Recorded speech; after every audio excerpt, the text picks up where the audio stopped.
అందరికీ నమస్కారం.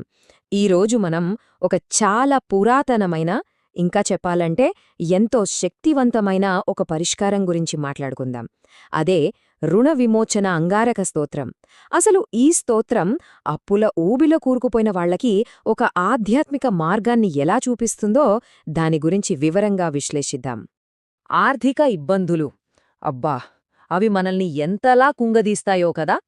అప్పుల భారం పెరిగిపోయి మనం ఎంత ప్రయత్నించినా సరే బయటపడలేకపోతున్నామనే ఒక ఫీలింగ్, ఆ నిస్సహాయత చాలా మందిని వేధిస్తూ ఉంటుంది. సరిగ్గా ఇలాంటి సమయంలోనే ఒక ప్రాచీన గ్రంథం మనకొక అద్భుతమైన ఆధ్యాత్మిక పరిష్కారాన్ని చూపిస్తోందనమాట.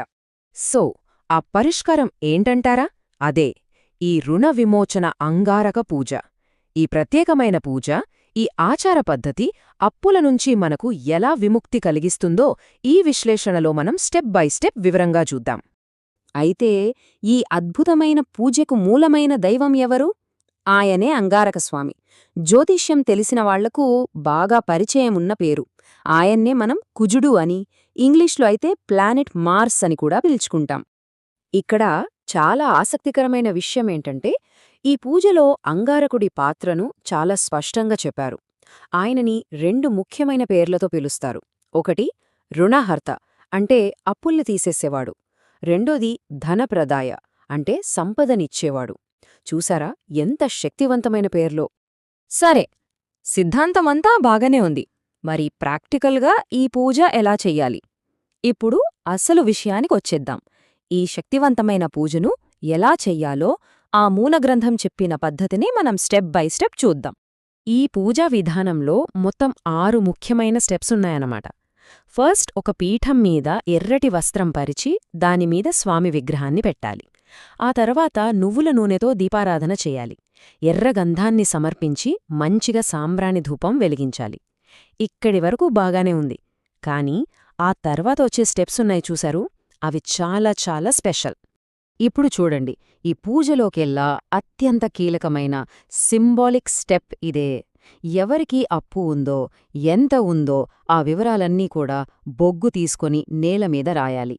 ఇది ఏంటంటే మనసులో ఉన్న భారాన్ని భౌతికంగా బయటపెట్టడం లాంటిదన్నమాట. ఆ భారాన్ని తొలగించుకోవడానికి నేను సిద్ధంగా ఉన్నాను అని మనకు మనం చెప్పుకోవడం లాంటిది. ఇది చాలా శక్తివంతమైన మానసిక ప్రక్రియ. సరే, భౌతిక చర్యలన్నీ పూర్తయ్యాయి. ఇప్పుడు పూజలో ఉన్న అసలైన శక్తి, అంటే మంత్రాలు, స్తోత్రాల విభాగానికొద్దాం. ఈ పూజలో చదవాల్సిన కొన్ని ప్రత్యేకమైన నామాలు, స్తోత్రాలేంటో ఇప్పుడు చూద్దాం. ఈ పూజలో అంగారకస్వామిని మొత్తం 21 పవిత్ర నామాలతో పూజించాలట. దీన్నే మనం నామావళి అంటాం. ఈ 21 పేర్లతో స్వామిని ఆరాధించాలి. ఆ 21 నామాలలో మొదటివి ఇవి. చూసారా, ప్రతి పేరుకు ఒక ప్రత్యేక శక్తి ఉంది. ముఖ్యంగా గమనించండి, రుణహర్త్రే అంటే అప్పులను తీసేవాడు, ధనప్రదాయ అంటే ధనాన్ని ఇచ్చేవాడు. అంటే మనం ఏ సమస్యతో అయితే బాధపడుతున్నామో ఆ సమస్యకు పరిష్కారం నేరుగా ఈ పేర్లలోనే ఉంది. ఇక తరువాతి నామాలను చూస్తే భూమిపుత్రాయ, ధరాత్మజాయ అని ఉంది. ఈ పేర్లు ఏం చెప్తున్నాయంటే అంగారకుడు భూదేవి కొడుకు అనే విషయాన్ని మళ్లీ మళ్లీ గుర్తుచేస్తున్నాయి. ఆయన శక్తికి మూలమక్కడుందని ఇది సూచిస్తుందన్నమాట. ఇక చివరగా వచ్చే పేర్లలో చూడండి, ఆయన కేవలం అప్పులనే కాదు, సర్వరోగోపహారకాయ అని కూడా ఉంది. అంటే అన్ని రకాల రోగాలను కూడా హరిస్తాడని అర్థం. సరే, ఈ శక్తివంతమైన నామావళి అయిపోయాక పూజలో ఉన్న అసలు సిసలైన క్లైమాక్స్కొస్తాం. ఈ నామావళి అంతా చదివిన తర్వాత ఇందాక మనం నేలమీద బొగ్గుతో అప్పుల వివరాలు రాశాం కదా, వాటిని ఇప్పుడు మన ఎడమ కాలి మడమతో చెరిపేస్తూ ఈ ముఖ్యమైన శ్లోకాన్ని పఠించాలి. చెప్పాలంటే ఈ ఒక్క శ్లోకమే ఈ మొత్తం పూజకు ప్రాణం లాంటిది. సో సింపుల్గా చెప్పాలంటే ఈ ప్రార్థన యొక్క సారాంశం చాలా స్పష్టంగా ఉంది.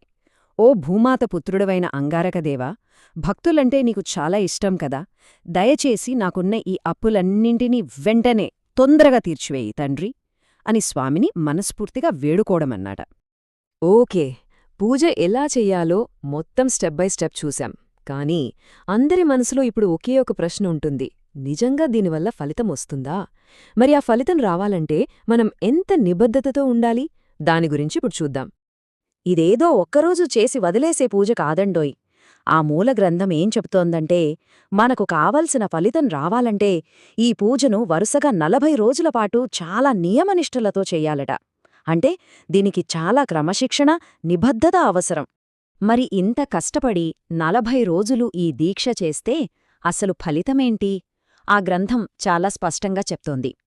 ఎవరైతే ఈ పద్ధతిని శ్రద్ధగా పాటిస్తారో వాళ్ల అప్పుల బాధలు పూర్తిగా మాయమైపోతాయట. పేదరికం పోయి వాళ్లకి సకల సంపదలు కలుగుతాయని అందులో రాసి ఉంది. సో చివరగా ఈ విశ్లేషణ మనకి ఏం చెప్తోంది? ఆర్థిక సమస్యనకి మనం చేసే ప్రయత్నాలే కాకుండా విశ్వాసం, ఆచరణ మీద ఆధారపడిన ఇలాంటి ఆధ్యాత్మిక మార్గాలు కూడా ఉన్నాయని చూపిస్తోంది.